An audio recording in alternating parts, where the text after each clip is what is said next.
দুজন মিলে একই সাথে খাতার নিচে খেলতে পারলে জাস্ট ইমাজিন, অগণিত লোক দিয়ে বিভিন্ন প্রান্ত থেকে সংগ্রহ করে 25টি শক্তিশালী বৃক্ষ তরুলতা দিয়ে তৈরি করা শক্তিমাখা হালুয়া টাইমিং বটিকা।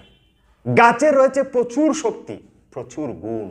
ভাই ভাবি একসাথে দেহের মধ্যে ঢুকাইতে পারলে আকাঙ্ক্ষা, আগ্রহ, চাহিদা, বিনোদন, নাচানাচি, ধাক্কাধাক্কি, হাড্ডাহাড্ডি খেলতে চাইলে খেলতে পারলে। একটু ফিল করেন, দুজনের খেলা সমানভাবে চলতে থাকলে কেমন হবে?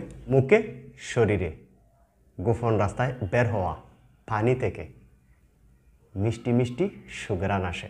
অল্প বীর্য, বীর্য পাতলা, ধ্বজভঙ্গ, খারাপ অভ্যাসে চিকন করা, টাইমিং কম পাওয়া, শক্ত না থাকা, 30 মিনিটের উপরে একাধিকবার আপনি সহ ভাবি একসাথে যদি খেলতে চান, তাই তো বলি আজ হোক কাল হোক হুসাইনের কাছে আসতে হবে। অনেকেই বলে বহু জায়গায় খাইছি কাজ করে না, আবার কেউ কেউ বলে যতদিন খাই ততদিন ভালো, তারপরে আর কাজ করে না। আমাদের দক্ষ একটি টিম রয়েছে, তার পরামর্শের আলোকে যদি আপনি শক্তিমাখা হালুয়া টাইমিং বটিকা খেতে পারেন, শর্ট টাইম খাবেন, লং টাইম রেজাল্ট পাবেন।